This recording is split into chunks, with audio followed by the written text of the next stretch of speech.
আসসালামু আলাইকুম। জামাতের আমির আজকে ২ দিন আগে আপনার হাদি ভাইয়ের জানাজায় অংশগ্রহণ না নিয়ে উনি ১ দিন বা ২ দিন আগে উনি লন্ডন চলে গেছে। যাওয়ার উদ্দেশ্য কি? উনি লন্ডনে সরকারের একটা প্রতিনিধি দলের সাথে উনি আম খুব গুরুত্বপূর্ণ বিষয় নিয়ে কথা বলবেন। জামাত ইসলামকে মনে, মনে পছন্দ করি। বলছি না যে আমরা আওয়ামী লীগ যাওয়ার পরে একদম স্ট্রেট ফরওয়ার্ড কথা। আমরা আওয়ামী লীগ যাওয়ার পরে চাইছি যে বিএনপি ক্ষমতায় আসুক, বিএনপি দেশের হাল ধরুক। এখন আমরা চাই জামাত ইসলামের হাল ধরুক। কিন্তু জামাত ইসলামও মাঝে, মাঝে যেরকম অ্যাঙ্গেল থেকে দৃষ্টিকোণ থেকে মানে দেখেন বা ভাবেন, মাঝে, মাঝে আমরা আসলে মানে সন্দিহান হয়ে যাই যে আসলে আমরা কি করব? আমি বলছি যে, সমস্যার সমাধান নাই, সেটা সমস্যার সমাধান হচ্ছে সময়। Time will say what will do. জামাতের আমির গেছে সেটা আমার কোনো সমস্যা নাই। কিন্তু জামাতের লোকজন কিছু, কিছু লোকজন হচ্ছে বেপরোয়া। প্লিজ আপনারা এই দিকটা একটু খেয়াল করবেন। আমি খুশি হব তাতে। বিকজ আমারও পছন্দের একটা আমি দল পছন্দ করি না। আমি ব্যক্তি পছন্দ করি। তারপরে বললাম যে আমার পছন্দের একটা দল। তারপরেও বললাম। তারপরের কথা আরকি এটা। আমার ব্যক্তি পছন্দ।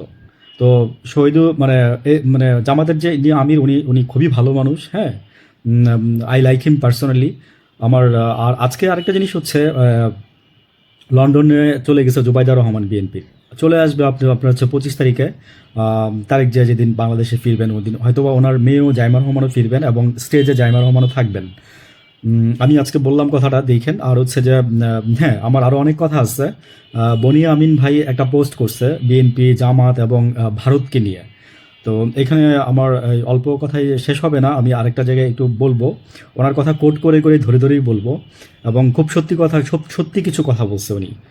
বনিয়ামিন ভাই। তো আমরা চিনি সবাই ওনাকে। আর হচ্ছে যে আমি একটা কথাই লাস্টে বলবো যে দেখেন শিষ্টাচার বজায় রাখবেন সব জায়গায়। তাহলে দেখবেন যে আপনারাই জয়ী হবেন। আর শিষ্টাচার বহির্ভূত কোনো কিছু করবেন, তাহলে দেশের মানুষ আপনাদেরকে লাথি মারতে মনে করেন যে ২ মিনিট তাকাবে না। আর হাদির ভাইয়ের খুনির যারা আছেন তারা দাদার স্বরাষ্ট্রমন্ত্রী বলছে যে ৫০ লাখ টাকা দিব, হ্যাঁ, ধরতে পারলে। আমি এখানে বিচ্ছিন্নভাবে কথাগুলো বলে যাচ্ছি কারণ কথা বলার মুডে নাই আমি গত ২-৩ দিন যাবৎ এই হাদি ভাইয়ের এই ঘটনার পর থেকে আর কি। ভাবছিলাম যে আল্লাহ হয়তো বা যদি বাঁচাই দেয়, কিন্তু তারপরেও মানে আমি সেদিনই মারা গেছে এটা এটা এটা আমি আমি বুঝছিলাম, কিন্তু বলি নাই যে দরকার নাই এত ইয়ে করার। তো যাই হোক, আল্লাহ ভ্যাস নসিব করবে ওনাকে, এটা সবাই বলতেছে। আর হচ্ছে যে আপনারা যত এরকম পাগলামি করবেন, রাজনৈতিক ব্যক্তি যারা আছেন তাদেরকে বলতেছি বা দেশের মানুষ তত আপনাদেরকে ধিক্কার দিবে। আমি আগেও বলছি যে শিষ্টাচার বজায় রাখেন। শিষ্টাচার বজায় রেখে যদি এখনকার মানে এই যে এই আমাদের জেনারেশনের কাছ থেকে যদি ভালোবাসাটুকু নিতে পারেন আপনারা, ভালো থাকবেন।